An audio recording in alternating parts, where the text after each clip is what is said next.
রাধে রাধে। আপনারা সবাই ভালো আছেন, সবাই ভালো থাকবেন। আজকে আমি শুভ ধনতেরাস বা ধনত্রয়োদশী সম্বন্ধে কিছু বলবো। এই উৎসব অবাঙালি উৎসব হলেও বর্তমান সকল সম্প্রদায়ের ঘরে ঘরে প্রবেশ করেছে।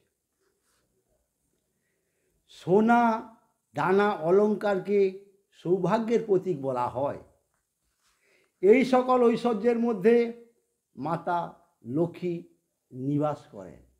তাই সোনার অলঙ্কারকে কেহ অবহেলা করো না,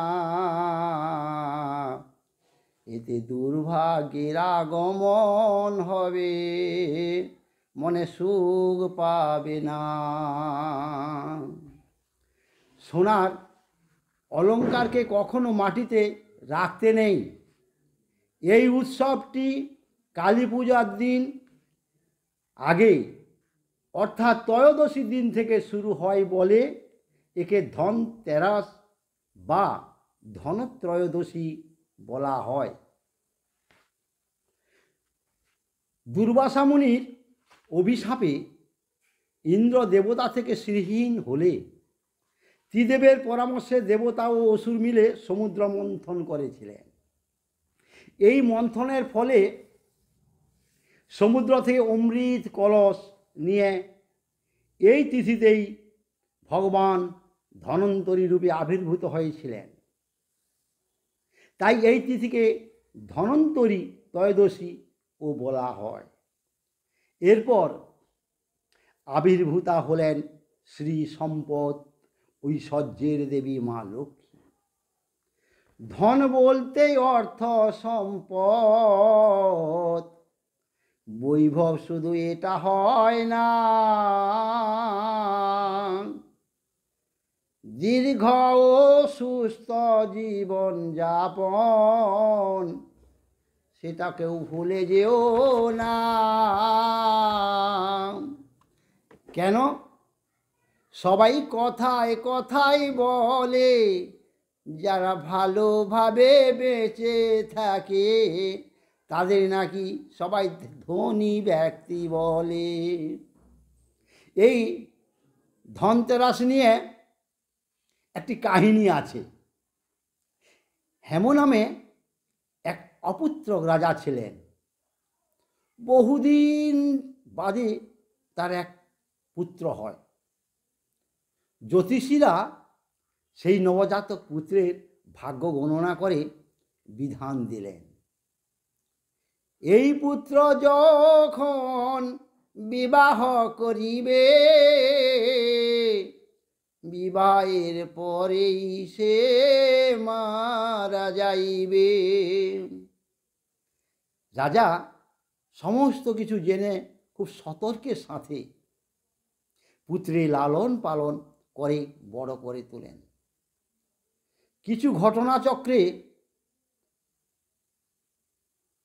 রাজকুমারের বিবাহ করে। বিধির বিধান অনুসারে যমদূতেরা আসে তাহার ঘরে।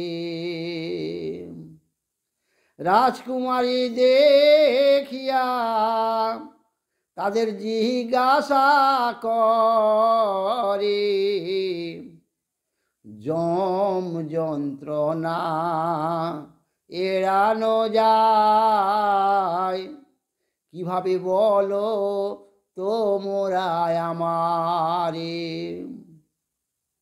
এই কথা শুনে তাদের এক পুরনো প্রসঙ্গ মনে পড়ে। একদিন যমরাজ তার দূতদের জিজ্ঞাসা করেছিল, তোমরা যে পাপীদের বিভিন্ন কুণ্ডে ফেলে শাস্তি দাও, তোমাদের কষ্ট হয় না?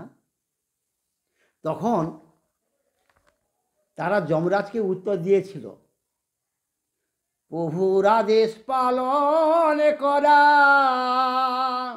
এটাই মোদের কাজ, সেই কাজটা করি মোরা, ভাবি না সাত পাঁচ। প্রভুর আদেশ পালন করা এটাই মোদের কাজ, সেই কাজটা করি মোরা, ভাবি না কোনো সাত পাঁচ। এটাই আমাদের কর্তব্য। আপনার আদেশ পালন করি, নিজ ধর্ম রক্ষা করা। তাই আমরা কোনো কষ্ট বা আবেগকে অন্তরে স্থান দিতে চাই না।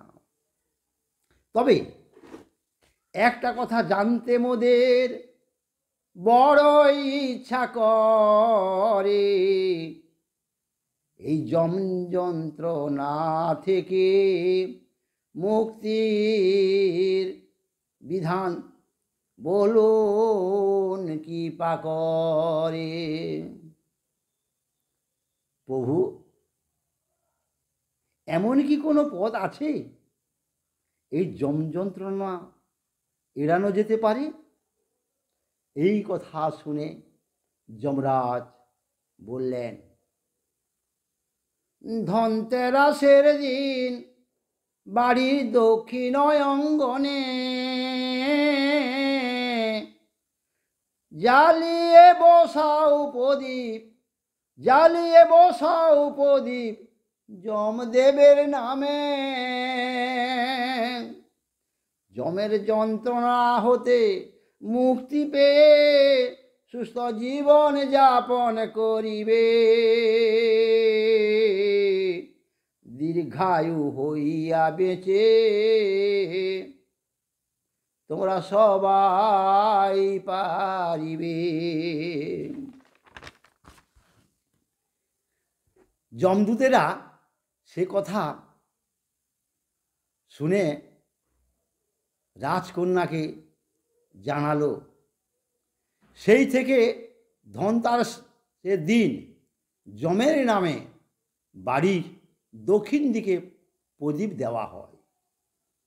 ইয়া ছাড়া আয়ুর্বেদের নায়ক ভগবান ধনন্তরী প্রকট হয়েছিলেন অমৃত কলস হাতে করি। সেই থেকে এই তিথিতে পাত্র কেনা শুরু হলো, যে যার সাধ্য মতো কেনে ঘরে নিয়ে এলো।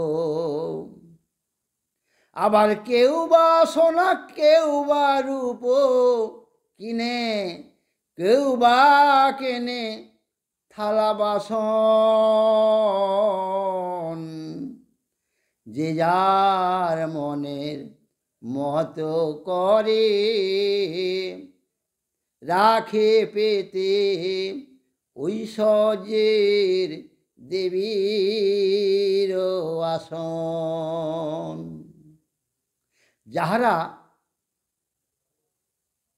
সুখী হতে চান, রোগ ব্যাধিহীন হতে চান, তাহারা এই ধনতেরাসের দিনে কিছু কিছু কিনে কেটে নিন। যদি সুখী ও রোগ ব্যাধি হতে চানহীন, এই ধনতেরাসের দিনে কিছু কিনে কেটে নিন। এই ব্রত কথা মানুষকে সুশিক্ষা প্রদান করে, ধর্মপথে চালিত করে, মানুষকে সুখে থাকিতে সহায়তা করে।